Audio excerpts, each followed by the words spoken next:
అవసరం తీరేంత వరకు చంద్రబాబు తర్వాత ఏ ప్రభుత్వం వచ్చినా ఆ ప్రభుత్వంతో చట్టపట్టాలు వేసుకొని పనులు చేసుకునే విధానం కాదు ఆమెది. ఆమె భర్త చంద్రబాబు నాయుడు గారిని తిట్టిన విషయం మీకు తెలిసినా, తిట్టే తిట్లు మీకు తెలిసినా, ఆమె భర్త కానీ ఆమె కుమారుడు కానీ మొన్న టికెట్ ఇవ్వలేదని బతికినప్పుడు ఆమె భర్త కానీ చంద్రబాబు నాయుడిని తొన్నినా కొడుకు అని తిట్టినారు. చంద్రబాబు నాయుడిని తొన్నినా కొడుకు అని తిట్టినారు పరిటాల కుటుంబం. ఎప్పుడు కూడా నాలుగు గోడల మధ్య చంద్రబాబు నాయుడిని తిడుతుంది. వీళ్ళ ఉద్దేశం ఏంటంటే చంద్రబాబు నాయుడు వల్ల ఈ రాష్ట్రంలో తెలుగుదేశం పార్టీకి ఇమేజ్ లేదంట, పరిటాల రవి వల్ల ఈ రాష్ట్రంలో తెలుగుదేశం పార్టీకి ఇమేజ్ ఉందంట. ఇది వీళ్ళ అభిప్రాయం. మరి దీనికి అంతటికీ కారణం ఎవరు చెప్పను సుధాకర్. ఏ విధంగా అయితే ఈ కేసు నీరుగార్చే ప్రయత్నం చేశావు, నువ్వు నమోదు చేసిన ఎఫ్ఐఆర్, నువ్వు కంప్లైంట్ ఏ విధంగా తీసుకున్నావు? మీరు పోలీసులు 20 మంది ఆ సంఘటనలో, ఆ హత్య సంఘటనలో పాల్గొంటే మీరు పోలీసులు వెళ్ళి అప్పటికప్పుడు ఒక కంప్లైంట్ కాగితం రాసుకొని చదువు రాని లోకజ్ఞానం లేని లింగమయ్య అన్న భార్య దగ్గరికి వెళ్ళి ఆమెతో ఏలిముద్ర వేయించుకున్నారే. ఎలా వేయించుకున్నారు? కనీసం స్టేషన్ నుంచి ఒక ఇంక్ ప్యాడ్ తీసుకొని పోయినారా? అంత టైం కూడా మీరు ఇవ్వదలుచుకోలేదు. ఆమె కళ్ళకున్న కాటుకను చేతికి పూసుకొని, ఇంట్లో కాటుక డబ్బీని తీసుకొచ్చి చేతికి పూసుకొని, ఆ కాటుక డబ్బీతో కాదా, ఆ కాటుకతో కాదా మీరు ఏలిముద్ర వేయించింది?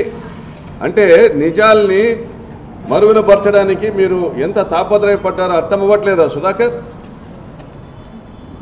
మరి అదే సంఘటనలో, అదే దాడిలో గాయపడిన చదువుకున్న లింగమయ్య కొడుకు దగ్గర ఎందుకు మీరు కంప్లైంట్ తీసుకోలేదు? అతనికి తలపైన గాయమైంది, కుట్లేసినారు, బుగ్గ మీద గాయమైంది, 3 గాయాలనేసి హాస్పిటల్ వాళ్ళు సర్టిఫై చేసినారు. మీరు కేవలం ఒక దెబ్బ తగిలిందని మాత్రమే మీరు సర్టిఫై చేసినారు. మరి పోస్ట్మార్టం రిపోర్ట్లో ఏమి వస్తూ ఉంది? మీరు రాసింది ఏంది? మీరు ధర్మవరం ఆసుపత్రి పోయినప్పుడు అక్కడ వాళ్ళు నమోదు చేసింది ఏంది? మీరు రాసింది ఏంది?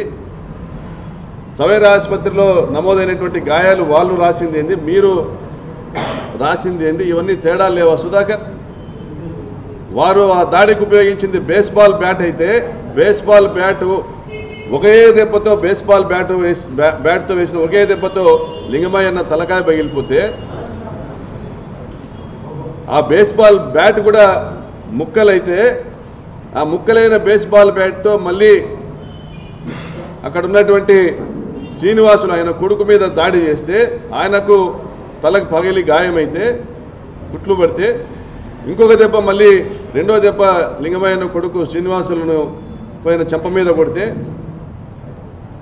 అది గోకుడు గాయమైతే, ఇవన్నీ జరిగితే మరి ఎందుకు మీరు శ్రీనివాసులతో స్టేట్మెంట్ తీసుకోలేదు, కంప్లైంట్ తీసుకోలేదు?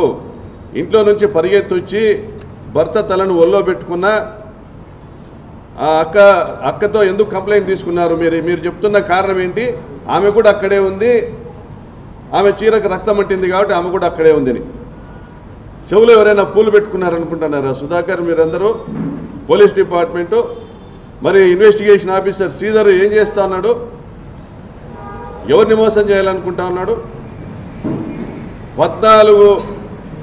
14 లోపాలు ఉన్నాయి మీ ఇన్వెస్టిగేషన్లో, 14 లోపాలు ఉన్నాయి. ఈ అన్ని లోపాలని ఎత్తి చూపుతూ ఎస్పీ గారికి రీఇన్వెస్టిగేషన్కి కూడా నివేదికనివ్వడం జరిగింది బాధితులు. మరి సాక్షుల్ని ఈ సంఘటన జరిగినప్పుడు చుట్టుపక్కల ఇళ్ళ వాళ్ళు పరిగెత్తుకుంటూ వచ్చారు. ఆయన బాడీని ఆయనను ఆటోలో కూర్చోబెట్టారు, ఆటోలో పండుకోబెట్టారు. ఆటో తోలుకుంటూ ఒకరు వెళ్ళారు, వెనకమ్మడి కొంతమంది వచ్చారు. వాళ్ళని ఎవరిని సాక్షులుగా మీరు విచారించలేదే? మీరు సాక్షులుగా చేర్చింది ఎవరిని సుధాకర్? హంతకుల బంధువులను, హంతకుల అనుచరులను కాదా మీరు సాక్షులుగా చేర్చింది? సంఘటనలో పాల్గొన్న వాళ్ళని, హంతకుల అనుచరులని మీరు సాక్షులుగా చేర్చారు. మరి ఈ కేసు నిలబడతాదా? మరి హంతకులలో ఒకడైనటువంటి రమేష్ అనే వ్యక్తికి అతనిపైన కేసు పెట్టకోకుండా అతని ఇంటికాడ మీరు 70-80 మంది పోలీసుల్ని బందోబస్తు పెట్టారు. మరి సమాజం దీన్ని హర్షిస్తుందా సుధాకర్? హత్య చేసిన వాళ్లకు మీరు రక్షణ కల్పిస్తా, హత్యకు గురి కాబడిన కుటుంబం ఈ రోజు కూడా రోధిస్తూ ఉంటే కనీసము సంఘటనా స్థలంలో ఉండి గాయపడిన ఆ లింగమయ్య కొడుకుతో ఈరోజు కూడా మీరు స్టేట్మెంట్ తీసుకోకపోవడము, ఆ లింగమయ్య కొడుకు మీడియాలో పదే 5-6 బైకుల్లో వచ్చినారు, ఇంతమంది వచ్చి దాడి చేసినారు అని చెప్తా ఉన్నా, పలానా వాళ్ళు వచ్చారని చెప్తా ఉన్నా, నిమ్మకు నీరెత్తినట్లుగా పరిటాల సునీత ఏం పేర్లు చెప్తే అవే పేర్లు మీరు అందులో పెట్టారు. మరి మీ మీద సమాజానికి నమ్మకం ఉంటుందా? నువ్వు నిజాయితీ కలిగిన అధికారివే. నీ నిజాయితీ గురించి మాట్లాడాలంటే చిలమత్తూరు దగ్గర ఫామ్ హౌస్ ఏ డబ్బులతో కొన్నావు? మీ నాయన 5 ఎకరాల పొలంలో వ్యవసాయం చేసి నీకు ఇచ్చిన డబ్బులతో కొన్నావా? మరి అక్కడ కోళ్ళ ఫారం కూడా నిర్మాణం చేస్తున్నావంటనే డీఐజీ గారికి చెప్పావా?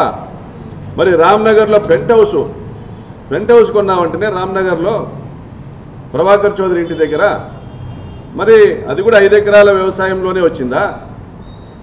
డీఐజీ గారికి చెప్పి కొన్నావా? మరి డస్టర్ కారు కొన్నావంటనే, మరి కర్నూలు దగ్గర నీ బంధువుల పేరుతో ఒక అపార్ట్మెంట్ కూడా కొన్నావంట కదా సుధాకర్, అది కూడా డీఐజీ గారికి చెప్పే చేసావా? డీఐజీ గారికి చెప్పడం నీ విధి కదా, మ్యాండేటరీ కదా. మరి తెలుగుదేశం పార్టీని నేను అడుగుతా ఉన్నా, పుంగనూరులో పోలీసులకు రక్తాలు వచ్చినట్లు మీరు కొట్టలేదా? దెంగి తినడానికి వచ్చినారా మీరు పోలీసులు అనేసి అచ్చెన్నాయుడు మాట్లాడలేదా? చంద్రబాబు నాయుడు బూతులతో పోలీసులపై విరుచుకుపడలేదా? మరి ఆ రోజు ఎక్కడ పోయినా మీ ఈ ధర్మ సందేశాలన్నీ ఈరోజు ప్రెస్ మీట్లు పెట్టబోయే వాళ్ళు, నిన్నటి నుంచి మాట్లాడుతున్న వాళ్ళు, మీరందరూ కూడా చెప్పాల్సింది, కాకి నుంచి కద్దలకు ఎస్ఐ సుధాకర్ యాదవ్ అని టీడీపీ టికెట్ ఇతనికి అనేసి టీడీపీ వాట్సాప్ గ్రూపుల్లో ఇతను పెట్టించుకుంది వాస్తవం కదా? ఇతనికి సంబంధించినటువంటి అనేక ఫేస్బుక్ గ్రూపుల్లో ఇతను తెలుగుదేశం పార్టీ నాయకుల్ని కలిసిండేటువంటి ఫోటోలు, ఇతను పనిచేస్తాడా చట్టానికి లోబడి? నిష్పక్షపాతంగా ఇతనికి పనిచేస్తాడా? ఇవన్నీ ఎస్పీ గారికి నెల కిందే పంపించాం. Madam, can we expect this person to act impartially? ఇక్కడ చట్టము ధర్మము న్యాయం అనేటివి ఇంప్లిమెంట్ అవుతాయా? ఇక్కడ సుధాకర్ యాదవ్కు సన్మానం చేస్తున్న పరిటాల శ్రీరామ్, మరి ఈ పవన్ కళ్యాణ్ ట్విట్టర్ గ్రూప్ కూడా ఈయన మళ్ళీ happy Pawanism day to all friends అని సుధాకర్ యాదవ్ పెడతాడు. అవసరమా? ఎవరిని నమ్ముకొని చేస్తున్నావు సుధాకర్? నీకున్న సొక్కాన్ని ఊడగొట్టుకునే కాదా? చంద్రబాబును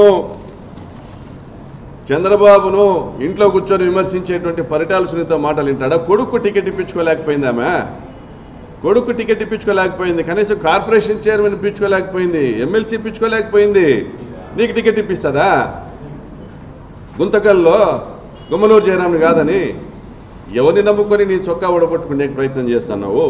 మరి నిన్న జగన్ గారు ఆయన మాట్లాడిందల్లా పోలీసులు ఎవరైతే చంద్రబాబు మెప్పు కోసం పనిచేస్తూ ఉన్నారో, 3 సింహాలను పక్కన పెట్టి కాకి చొక్కాకున్న గౌరవాన్ని కూడా తగ్గించే విధంగా పనిచేస్తూ ఉన్నారో, ఎవరైతే దుర్మార్గంగా ఈ హత్యలకు దాడులకు కారకులవుతున్నారో ఆ పోలీసుల యొక్క యూనిఫాము ఉండదు అని చెప్పడం ఆయన చెప్పింది నిన్న సందేశం.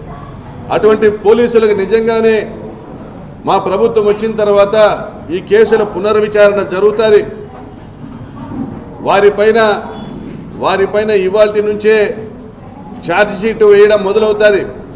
తప్పనిసరిగా మా ప్రభుత్వం వచ్చినాక బాధితులందరూ మీ మీద కంప్లైంట్లు పెడతారు, అటువంటి పోలీసుల మీద కంప్లైంట్లు పెడతారు. ఆ బాధితులు ఇచ్చిన కంప్లైంట్స్తో రీఇన్వెస్టిగేషన్ చేస్తాము, కారకులైనటువంటి పోలీసులను విధుల నుంచి తొలగిస్తాము అనేది మా నాయకుడు జగన్ గారు నిన్న ఇచ్చిన సందేశం.